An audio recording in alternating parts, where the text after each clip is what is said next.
The day I died, my stepsister Melody handed me a Chanel bag at my engagement party and smiled like an angel.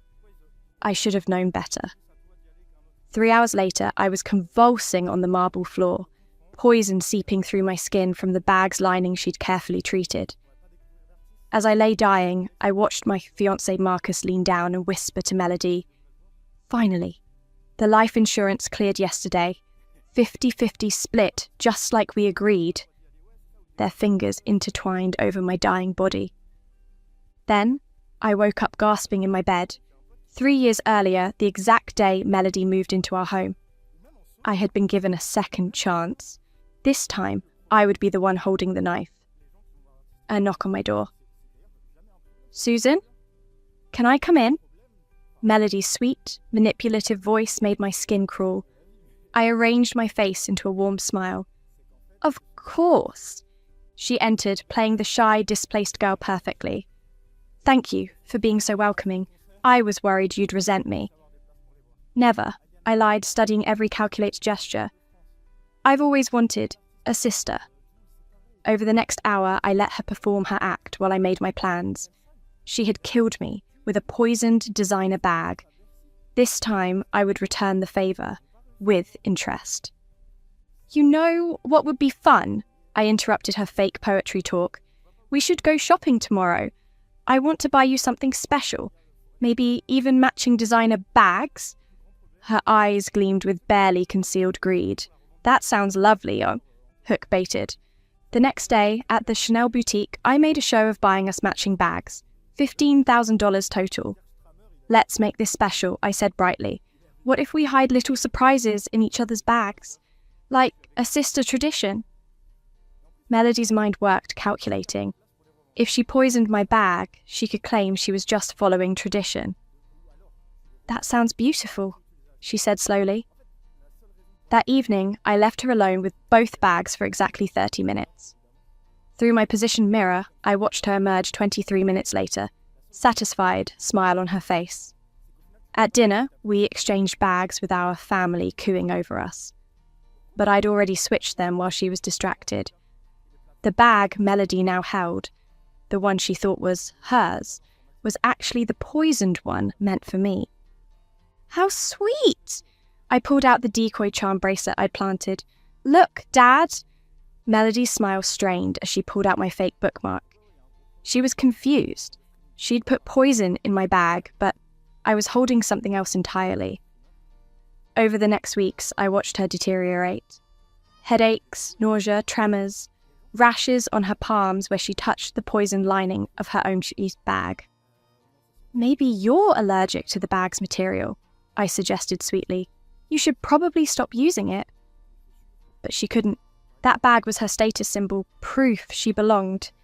She carried it everywhere, hands constantly inside it, absorbing more poison meant for me. She grew pale, sweaty, her hair brittle and thinning. But she couldn't see a doctor. They'd find the poison in her system and ask questions. Questions like, "Why does the poison match traces in your designer bag's lining? Welcome to hell, sister dear." 3 months in, I was thriving while Melody withered. My design portfolio was attracting major fashion houses. I'd secured an internship at Milan Fashion Week, something she'd stolen from me in my previous life by copying my designs. This time, I'd submitted first. When she tried copying my work, I deliberately left out outdated sketches. Her submission was rejected as derivative and uninspired. Marcus was confused too. In my previous life, Melody had driven a wedge between us with manipulated photos and lies. This time, I had preemptively told him she might develop an unhealthy fixation on him. When she showed him edited photos of me flirting with other men, he already doubted her. "These look manipulated," he said, showing me. I widened my eyes with hurt. That was my gay cousin Jeremy. We were discussing his wedding. Why would she do that? Marcus's jaw tightened. "I'm starting to think you were right to be concerned about her." Perfect. The annual charity gala arrived. In my previous life, the night Melody had humiliated me publicly. This time, I had different plans. "You're wearing that bag?" I asked as we got ready. She looked terrible. Greyish skin, brittle hair, dark circles. "Of course," she said defensively. "Claire from the boutique called me last week," I lied smoothly.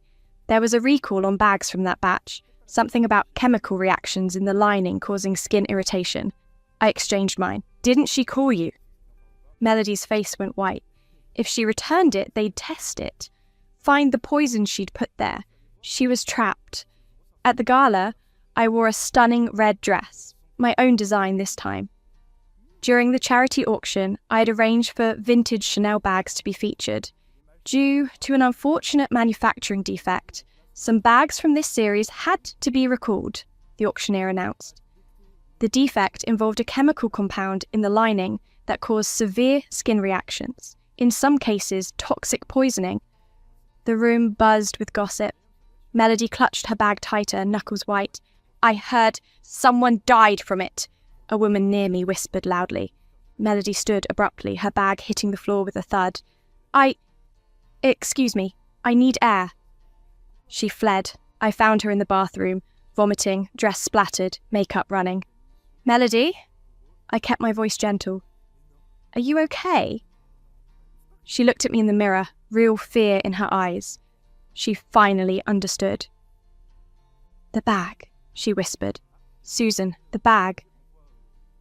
"I know," I said softly. "It's toxic. You need to get rid of it and see a doctor. These symptoms, the rashes, nausea, headaches, they're consistent with organophosphate poisoning." I let that word hang. Organophosphate, used in pesticides and homemade poisons. Melody slid down the wall. How did you know?" I crouched beside her. I remembered a case about a woman who tried poisoning her rival using a designer bag lining. Very clever, very hard to trace. But you're the one who's been carrying that bag for 3 months, absorbing toxins daily. You're the one getting sicker. If anyone tested that bag lining or your blood, they'd find quite a lot of evidence. "Please," she gasped, "I'll confess." "And sound insane?" I laughed softly. "You're the stressed new daughter of a wealthy family, acting erratically, losing weight, paranoid, vomiting at galas. If you make wild accusations about me switching poison bags, people will think you're having a psychotic break." I stood, smoothing my dress. "Here's what happens. You get rid of that bag. You check into a wellness retreat for 3 months. You never speak to Marcus again. You never interfere in my life. You stay quiet and grateful." "And if I don't?" I leaned close. "Then I make sure everyone knows what you tried to do. I've documented everything, Melody. Your search history researching poisons, photos of you buying chemicals, everything I need to destroy you." It was a bluff, but in her poisoned state, she believed me. "You're a monster," she sobbed. "No, I'm a survivor." I left her there and returned to the gala with a serene smile. "Is Melody okay?" Marcus asked. "Just overwhelmed," I said. "She needs time at a wellness retreat. I'll suggest it to Victoria." "You're such a good sister," Marcus said admiringly. If only he knew. The evening was perfect. I didn't need to humiliate Melody publicly. She'd done it herself. I stood in my beautiful dress, the picture of grace, while my stepsister fell apart behind the scenes. Checkmate. 6 months into my second life, everything was falling into place. Melody had checked into Mountain Serenity Wellness Retreat. 3 hours away, strict no visitor policy, limited phone access. She was isolated, unable to interfere while I solidified my position. My design portfolio was being reviewed by 3 top fashion houses. My Milan internship was confirmed. My relationship with Marcus seemed stronger than ever. But I had plans for Marcus too. In my previous life, I'd loved him desperately, but I died hearing his voice discussing insurance money with my murderess. Now, every kiss tasted like poison. I couldn't just dump him, too suspicious. Instead, I'd destroy him the way he'd planned to destroy me. It started with business advice. Marcus worked at his father's investment firm, ambitious and eager. In my previous life, I'd helped him make smart investments. This time, I remembered which investments had failed spectacularly and steered him straight toward them. "Honey, this cryptocurrency startup looks promising," I'd say, showing carefully selected articles. "Maybe worth suggesting to your father?" Or, "This warehouse district development is supposed to be the next big thing?" It wasn't. The development would collapse in 8 months due to foundation issues and mob ties. But Marcus didn't need to know that yet. "You're so smart about these things," Marcus would say, kissing my forehead. "I don't know what I'd do without you." "You'll find out soon enough," I'd think, while smiling adoringly.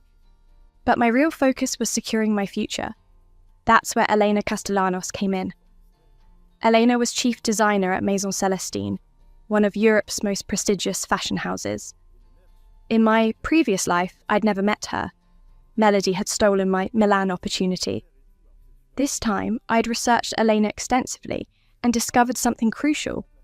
Eleanor's daughter had died 5 years ago, age 19, a design student, and she'd looked remarkably like me. I'm not proud of what I did next, but I was playing for my life. I engineered our first video call with specific lighting, wearing my hair like her daughter's photos.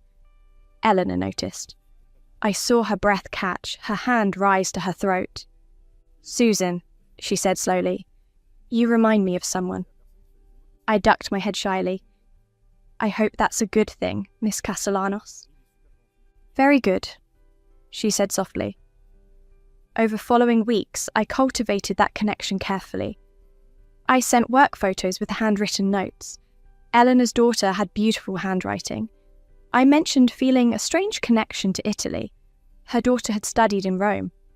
Was it manipulation? Yes. Was it cruel? Perhaps. But it worked. "Susan," Eleanor said one evening, eyes bright with tears, "I would like to offer you not just an internship, but a full apprenticeship. 3 years after graduation, working directly under me." My heart hammered. "Miss Castellanos, I don't know what to say." "Say yes, Cara." "Yes," I whispered. "Thank you." With this secured, I no longer needed my father's money. I no longer needed Marcus's connections. I no longer needed this house with Melody and Victoria and their poison. I was free, or would be, once I'd finished destroying everyone who destroyed me. When Melody returned from the retreat 3 months later, she looked better. The poison had worked out of her system, but her eyes were haunted. She knew what she'd almost done to herself, and she knew that I knew. "Susan," she said carefully, "it's good to see you." "Welcome home, Melody." I embraced her, letting her feel my strength. Then I handed her a wrapped box. A welcome home present. She stared at it like it contained a snake. "What is it?" "Open it." Inside was a leather journal. On the first page I'd written, "To my dear sister Melody, may you use this to write your truth, and may that truth set you free. With love, Susan." Her face paled. I wanted her confession, written in her own hand, insurance to ensure she never came after me again. "I thought you might find writing therapeutic," I said pleasantly. "The retreat counsellors always recommend journaling, don't they?" "Yes," she whispered. "Good. I'm so glad you're better, Melody. It would be terrible if anything else bad happened to you." The threat hung unspoken. That night, I heard her crying. Part of me felt a twinge that might have been pity. But then I remembered dying on the floor at my own engagement party. The twinge disappeared. The next months played out like chess, where I knew every move. Melody tried reconnecting with Marcus. I made sure he was always busy. She tried sabotaging my relationship with Dad. I'd already strengthened that bond. She tried turning Victoria against me, but Victoria was too relieved her daughter was recovering. Every move Melody made, I counted 3 steps ahead. Every time she failed, she retreated further into herself. But I wasn't satisfied yet, because Marcus still breathed free air, still thought he had a future with me. Time to fix that. The opportunity came at Marcus's father's annual company gala. Marcus had been bragging for weeks about his big investment coup, a revolutionary cryptocurrency startup. He'd sunk nearly $500,000 of the firm's money into it, convinced it would triple in value. I knew better. In my previous timeline, that startup had been exposed as a Ponzi scheme in 3 months. The founders would flee with investors' money, but Marcus didn't know that. "You're going to be so proud of me tonight," he said, getting ready. "This deal is going to make my career." "I'm always proud of you," I lied. If only he knew how smart I really was. At the gala, I played the perfect girlfriend, while Marcus announced his investment on stage. I watched the audience, noting one person in particular, James Wheeler, a veteran investor known for ruthless due diligence. I'd done my homework on James. He'd been investigating CryptoFlow for weeks, suspicious of their returns. He was sitting on information that would expose them, waiting for the right moment. What James didn't know was that I'd anonymously sent him additional evidence 2 weeks ago, documents showing deeper fraud. Documents traced back to Marcus's due diligence files, making it look like Marcus had known about the fraud and invested anyway. As Marcus finished his presentation to applause, I caught James's eye. He was already on his phone, positioning for the kill. "That was wonderful," I told Marcus. "You were so confident. In 6 months, we'll be celebrating my promotion to senior partner." "I can't wait," I said, though not for the reasons he thought. 3 days later, the news broke. CryptoFlow Technologies was exposed as massive fraud. The SEC announced charges. The founders vanished. Every investor faced catastrophic losses. Marcus's father called an emergency meeting. "They're saying I knew," Marcus told me afterward, hands shaking as he poured his 3rd drink.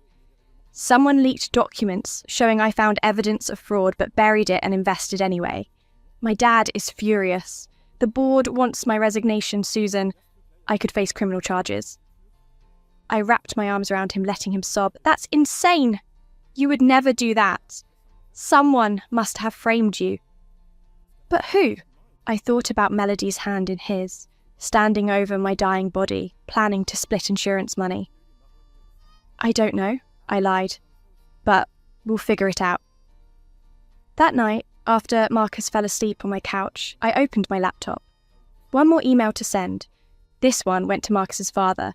The truth about Marcus and his co-conspirator. The email contained screenshots of messages between Marcus and Melody. Messages I'd carefully created using their real phone numbers and communication styles. Messages showing them planning to defraud the company, referencing their previous successful collaboration. It wasn't quite enough to prove they'd murdered me in my previous timeline, but it was enough to destroy both their reputations, enough to make Marcus's father believe his son was actively criminal, and enough to ensure Marcus would never access any insurance money with my name on it. I hit send. Tomorrow, Marcus's world would collapse completely. And the day after, I'd break up with him, gently, tearfully, explaining I couldn't handle the stress of dating someone under criminal investigation. He'd be devastated, but he'd be alive. More mercy than he'd shown me. As for Melody, when those messages surfaced showing her conspiring with Marcus, her already fragile reputation would shatter completely. 2 birds, 1 stone. The next morning, Marcus' father held a press conference announcing his son's suspension pending investigation. The scandal was everywhere. Business news, social media, gossip columns. Marcus called me 17 times. I let every call go to voicemail. Finally, he showed up at my door, looking like he hadn't slept. "Susan, please, I need you." I opened the door, my eyes red from fake crying. "Marcus, I can't do this." "Can't do what?" "This," I gestured between us. The scandal, the investigation, the stress. I have Milan coming up, my entire career launching, and I can't be dragged down by this. His face crumpled. You're leaving me. Now. When I need you most. I'm sorry, I whispered, letting a tear slide down my cheek. I'll always care about you, but I have to protect my future. Surely you understand that. The irony was lost on him. He'd been willing to murder me for insurance money, but now he looked genuinely heartbroken that I was leaving him for my career.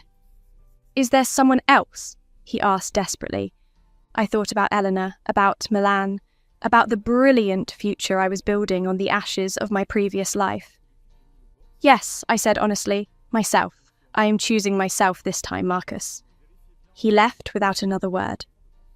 2 days later, the messages between him and Melody went public. The media had a field day. Investment fraud scheme involved his girlfriend's sister. Victoria called me hysterical. Susan, did you know about this? About Melody and Marcus? I let my voice shake with perfect betrayal. No, I had no idea they were even speaking. Oh God, Victoria, how long has this been going on? The messages go back months, she sobbed. How could she do this to you, to our family? I don't know, I said. I need space from all of this. I'm leaving for Milan early. I can't be around this anymore. Of course, sweetheart. Of course. I'm so sorry. I hung up and allowed myself a small smile. The scandal consumed everyone.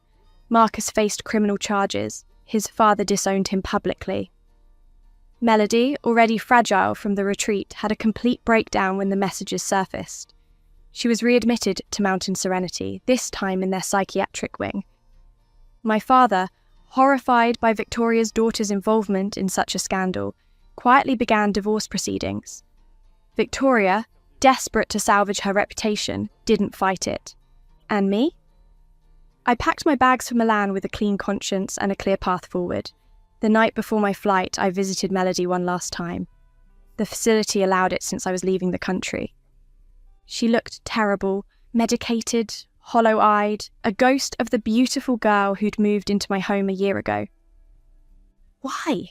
She whispered when they brought her to the visiting room. Why did you do this to me? I leaned forward, my voice soft. Do you remember my engagement party, Melody? In another life? When you gave me a poisoned Chanel bag and watched me die on the floor, when you and Marcus stood over my body, planning how to split my insurance money? She stared at me confused. What are you talking about? That never happened. Not in this life, I agreed. In this life, I made different choices. I protected myself. I stopped you before you could destroy me. And now, here we are, you in a psychiatric facility, Marcus facing prison, and me leaving for Milan to become everything you tried to prevent me from being. You're crazy, she breathed. Maybe, I smiled. Or maybe I'm just the only one smart enough to rewrite my own ending. You wanted to know why I did this? Because you would have done worse. You did do worse, in a timeline you'll never remember. I'm not the villain here, Melody. I'm just the girl who refused to die quietly. I stood to leave. Susan, she called out, even if what you're saying is true, even if in some other life I tried to hurt you, doesn't that make you just as bad? You poisoned me. You ruined Marcus. You destroyed my mother's marriage. How are you any better than the person you claim I would have become? I paused at the door, considering her question. It was fair, actually. Probably the sanest thing she'd said. The difference? I turned back to her. I gave you a choice, Melody. Every step of the way, you could have chosen differently. You could have returned that bag when I warned you about the recall. You could have stopped trying to sabotage my relationship with Marcus. You could have been an actual sister instead of a parasite, but you didn't. You chose greed every time. I just made sure your choices had consequences. That's not fair. Fair? I laughed, cold and sharp. You want to talk about fair? Nothing about what you did to me was fair. Nothing about dying at 22 with my whole life ahead of me was fair. Nothing about watching the two people I loved most count my insurance money over my corpse was fair. So no, Melody, I don't care about fair. I care about survival. And I survived. I walked to the door, then paused one last time. Oh, and Melody, that journal I gave you?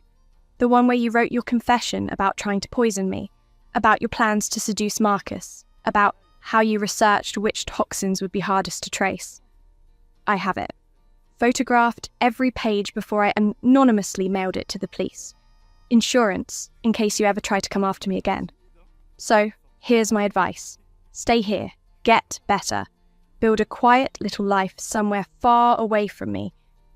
Because if I ever see you again, if you ever try to hurt me or anyone I care about, I will bury you so deep no one will ever find you.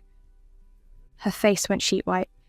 Goodbye, Melody. I'd say it was nice knowing you, but we both know that would be a lie. Milan was everything I dreamed and more. Eleanor welcomed me like the daughter she'd lost, teaching me everything she knew about design, about business, about surviving in a cutthroat industry. I soaked it all in, working 18-hour days, learning, growing, becoming. You remind me so much of her, Eleanor said one evening as we reviewed my latest collection. The passion, the dedication. My daughter would have loved you, Cara. I would have loved to know her, I said softly, and I meant it. Despite manipulating Eleanor's grief to get here, I'd come to genuinely care for her. She'd given me the chance no one else would, believed in me when everyone else had written me off. Maybe that made me a hypocrite. Maybe it made me exactly the monster Melody had called me. But it also made me successful. 3 years later, at 25, I launched my first solo collection at Paris Fashion Week. The reviews were phenomenal. Vogue called me the fresh voice fashion has been waiting for. Eleanor stood in the front row, crying proud tears. After the show, a reporter asked me, Susan Chen, you've had such an incredible rise. What would you say to young designers just starting out? I thought about my previous life, about dying on a marble floor, about being given a second chance and using it to burn down everyone who tried to destroy me. I'd say this, I spoke into the microphone, my voice steady and strong. Never let anyone dim your light to make themselves feel brighter. Never trust someone just because they smile and call you sister. And never, ever accept a gift without checking for poison first. Because in this world, the only person you can truly count on is yourself. So choose yourself. Protect yourself. Fight for yourself. And if someone tries to destroy you, don't just survive. Thrive so brilliantly that your success becomes their punishment. The audience applauded, thinking I was being metaphorical. But I knew better. That night, scrolling through congratulatory messages, I saw a news article about Marcus. He'd been sentenced to 5 years in prison for investment fraud. In the photo, he looked 10 years older, broken.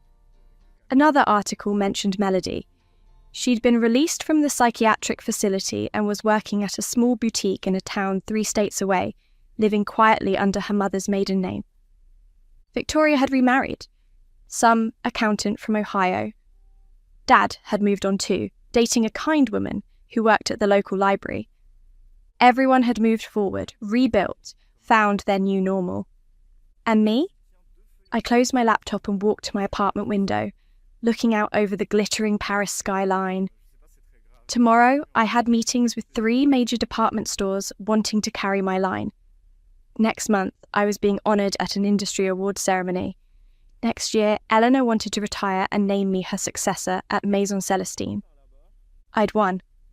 I'd taken every terrible thing that happened to me, every betrayal, every death, every moment of suffering, and I'd transformed it into something beautiful, something powerful, something mine. My phone buzzed. A text from Elena. Cara, you were magnificent tonight. Your mother would have been so proud. I'm so proud. Sleep well. Tomorrow we conquer the world. I smiled at the message, feeling something warm unfold in my chest. Not quite redemption, not quite peace, but something close enough. Maybe Melody was right. Maybe I was a monster. Maybe I'd become exactly the kind of person who ruins lives without remorse. Or maybe I was just a girl who'd learned the hardest lesson life could teach, that sometimes the only way to survive is to become scarier than the things that tried to kill you. I raised my glass of champagne to the Paris skyline, to my younger self who died on that marble floor, to every version of me that had suffered and survived. This one's for us, I whispered, and somewhere in the reflection of my window, I swear I saw her smile back. In this life, I didn't wait for karma to serve justice. I became karma itself, and my revenge was living so well that their regret became eternal.